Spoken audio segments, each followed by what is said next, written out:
Hello, welcome back to another YouTube video. Today I'm going to be doing my 14.4 top lane tier list. So if you enjoy the content, like, subscribe, and let's get into it. To begin with, there are a decent amount of changes this patch. So I'm going to start with the buffs and then go down. So Jace is going to move up into the B tier. The buffs were nice. Gaining 2 AD combined with a bit more damage on the W, the Mana Restore on the W, and the E now rooting correctly, kind of like a Lee Sin ult, has given him a bit more power, but for the most part, it hasn't done enough to really elevate him in the meta. He still struggles against a lot of matchups in the top lane, which can either just overwhelm him or just outright kind of beat him, whether that being like a counter pick or just having the tools necessary to just shut him down.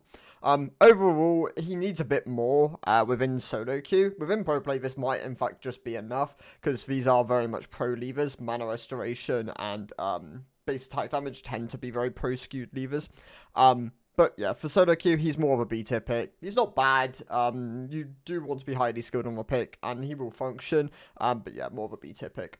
Renekton, I'm going to move him up to the A tier. So Renekton, if you build him correctly, performs really well.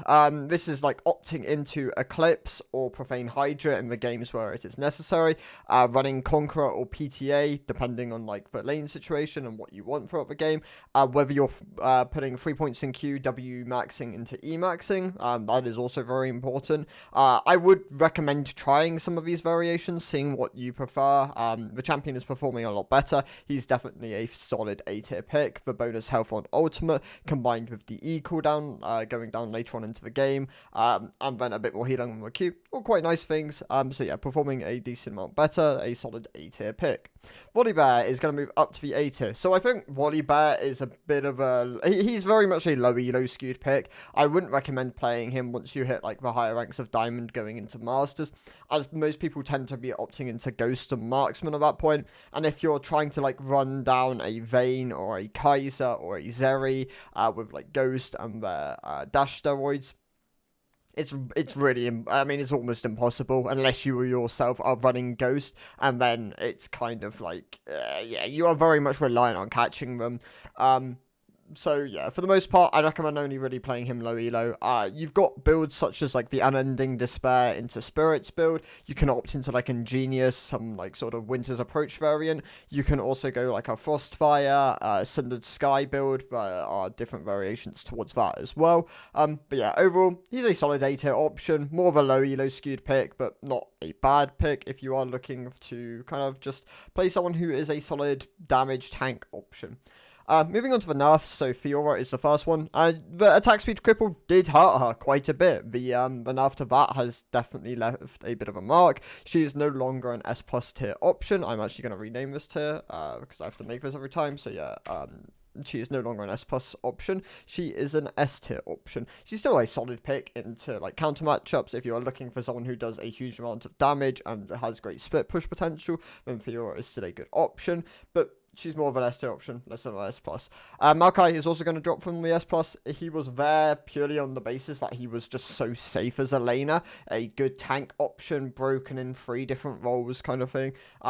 Now that he's no longer as powerful, he's still a very he's still an OP support for the most part. But the nerfs did hit him a bit top lane. Losing a bit of Q damage does hurt his ability to wave clear and hurts his ability to trade with the opponent. Losing ult CC duration also hurts his ability to set up fights. And he lost a bit of armor, which hurts him into the AD matchups within the top lane, which there are more of. So yeah, he finds himself within the S tier. He's not a bad pick. Still one of the better tank options. But if you're looking for a good tank option, I'd really recommend playing something like the Zac or the Poppy at the moment. Both these picks are very good within the current meta. Alawi is going to move down from the S tier into the B tier. She got hit very hard this patch, losing 15% of her total AD ratio on her tentacles. Has done a lot to hurt this champion. She's very much reliant on those to be able to turn the tides of fights, to be able to wave clear, to be able to trade with the opponent. All this has led to a relatively large decrease in win rate, combined with the fact that most people aren't building her correctly in a lot of situations. Sundered Sky does tend to perform very well. You still do want to be picking up the Iceborne though.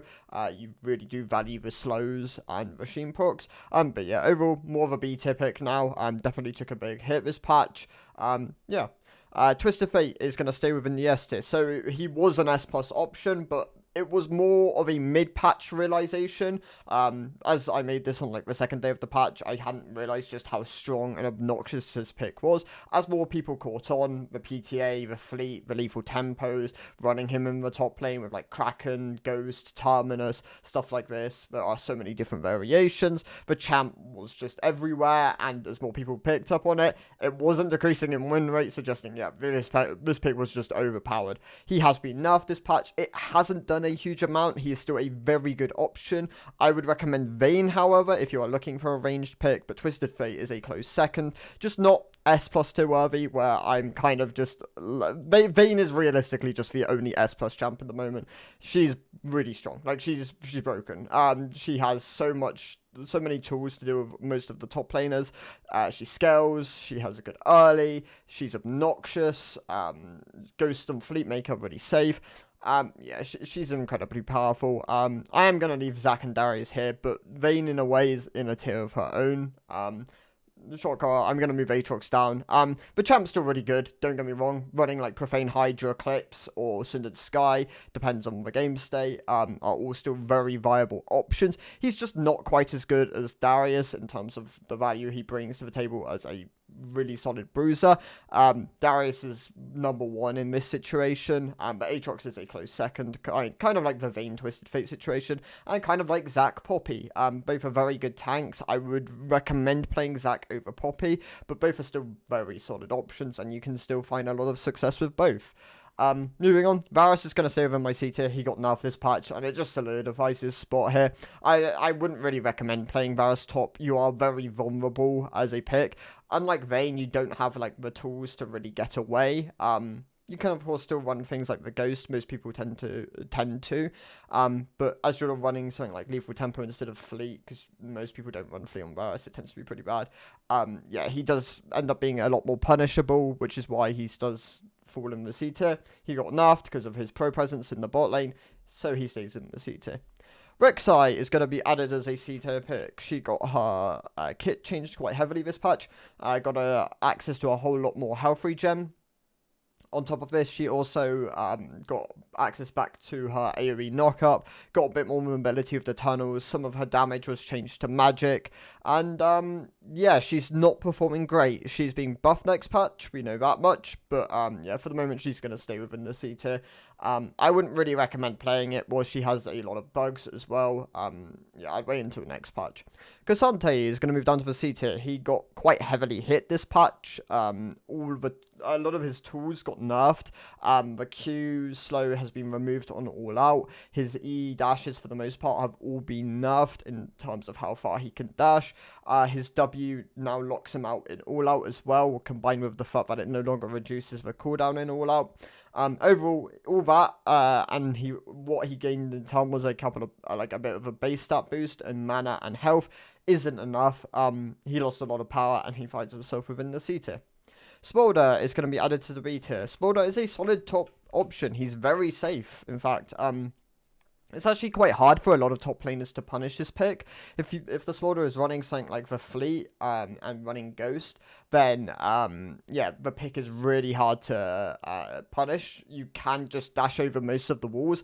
If this champion is trying to punish you or is trying to get plates off you, it can hop over the wall and just leave. It makes it really hard to like do a lot about if you're playing champions which don't have the tools necessary to take him down. He scales really well. Of course you are relatively weak early on into the game, but you are mostly just looking to stack, and yeah, the pick is not bad. He's a beta champion. As more people kind of learn him, understand what kind of builds they want to go, things like the Spirit of Shojin and the Andrew Riftbreaker were doing really well last patch. I don't know how well they are doing this patch, but they were very good last patch. But yeah, he's a solid B2 option. Make sure you practice him first before taking him into an actual game, but yeah, good B2 option. Olaf is going to move into my S tier. The main thing here is that Stridebreaker is performing very well as an item for him, and he's just deserving of a spot here. He is very good at just being an anti-tank champion. He can just nullify most tanks' kits.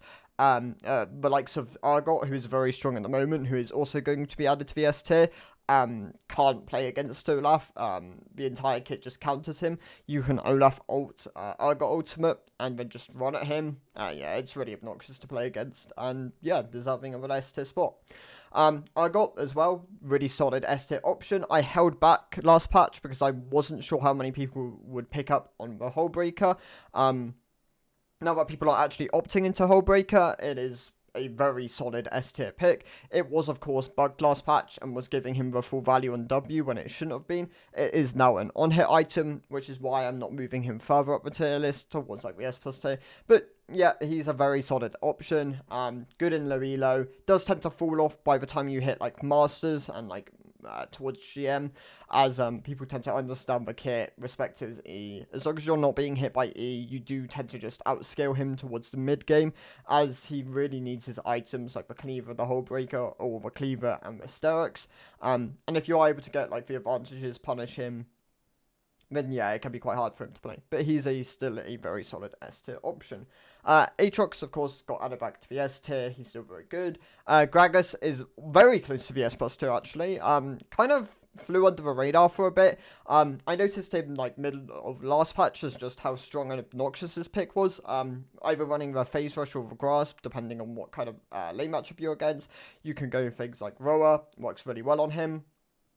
On top of that, he is, he's just very safe and very hard to play against, can nullify most lanes, does a huge amount of damage if you're opting into things like Lich Bane, and yeah, the champ just has a huge amount of value, and a solid S tier option, one of the best AP tanky picks you can kind of opt into at the moment. If you're looking for a high elo kind of pick, then yeah, I'd recommend Gragas. If you're looking for more of a low elo stomper, then Mordekaiser is a great option. And Mordekaiser still does function within Masters towards GM as well, so it's not too bad. Heimerdinger is going to move up into the B tier. I don't know why I had him in C tier. The main thing with Heimerdinger is he's mostly just played by one tricks. He does a huge amount of damage, of course. He's very hard to play against for a lot of champions, which can give him value, but for the most part, not many people play Impossible Tricks, so yeah, he's more of just, he's a S tier pick if you like put a lot of time into learning him, more of a B tier pick if you just bring him out every once in a while. And Ornn is going to move down for B tier. He kind of sits next to Cho'Gath and Sion in terms of like tanks at the moment. He's not doing great. Not being able to get all your upgrades in some games is really punishing for him at the moment. I hope they do add more upgrades into the game so he is not as punishing to play in certain situations. Because I imagine once they fix that, then yeah, he'll rise back up towards like a high A tier. But yeah, for the most part at the moment, I'd recommend playing some of the other tags. There are lots of strong options. Like if you're looking for easy picks, Tahm Kench is great.